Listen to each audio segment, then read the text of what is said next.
Interesting stuff from Filipe Luis in an interview with you, Sid. I picked up on this. Alongside Neymar, Eden's the best I've played with. He's up there with Messi, winning games alone. He didn't run to defend much, didn't train well, and 5 minutes before games he'd be playing Mario Kart in the dressing room. He trained and warmed up, laces untied, so intelligent. 1-2, combined, go alone, assist, score, everything. Maybe he lacks the ambition to say, I'll be the world's best, because he could be, for talent, the best. And obviously the reason that is relevant, Sid, is because you take a look at it and said, well, maybe if he takes training more seriously, warms up better, then he wouldn't be suffering this injury crisis that he is.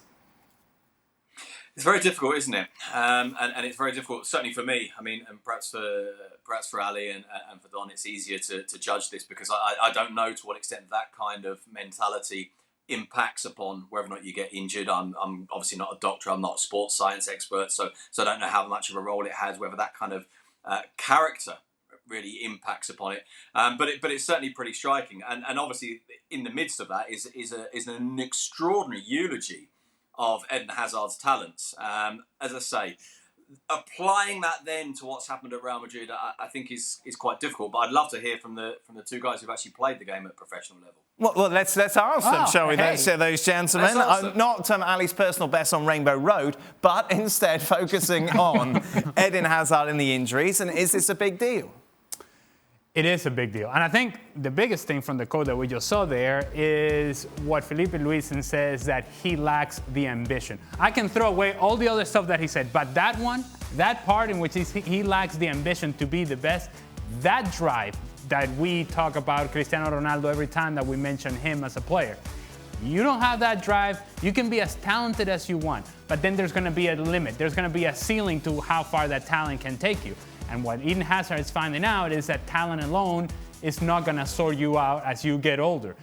There is a moment in which you have to be a professional first. You have the talent. You put those things together. You put that drive together. Now you can, at some point, try to be the best. But when you don't have the drive, when you don't have the ambition, you yourself, and that's the part that would be most frustrating for me if I were a fan of Eden Hazard, is that you yourself have put a ceiling lower to your career than what it could have been, than what it should have been.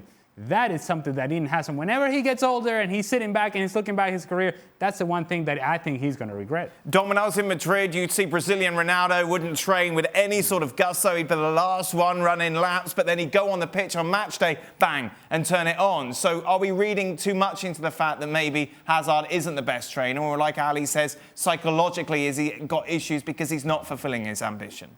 Yeah, that was a different era, Dan. I think what Eden Hazard is, he's a very casual player, and he plays the game at his own speed and his own sort of tempo.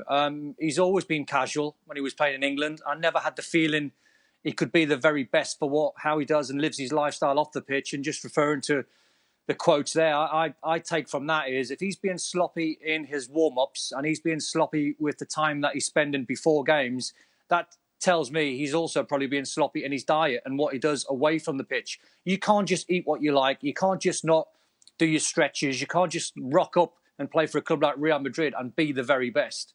I mean, it's tough enough when you're playing for a big club.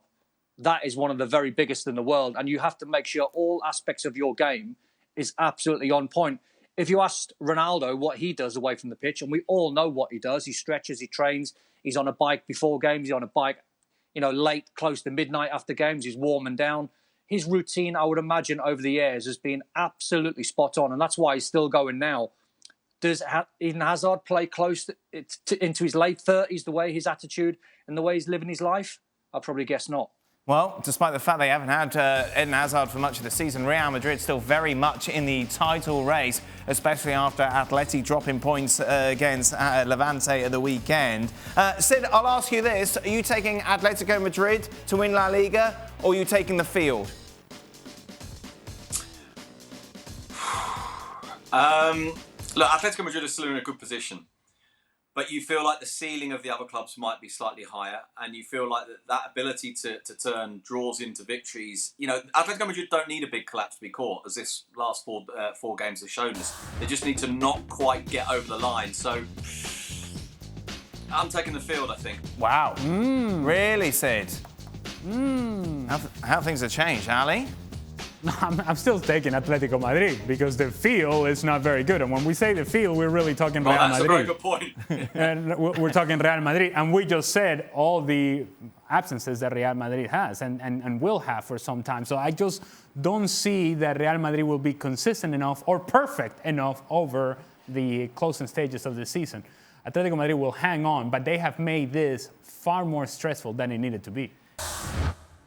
Well, thank you very much for watching ESPN on YouTube. For more sports highlights and analysis, be sure to download the ESPN app. And for live streaming, premium content, and let's not forget as well, ESPN FC 7 days a week. Subscribe to ESPN+.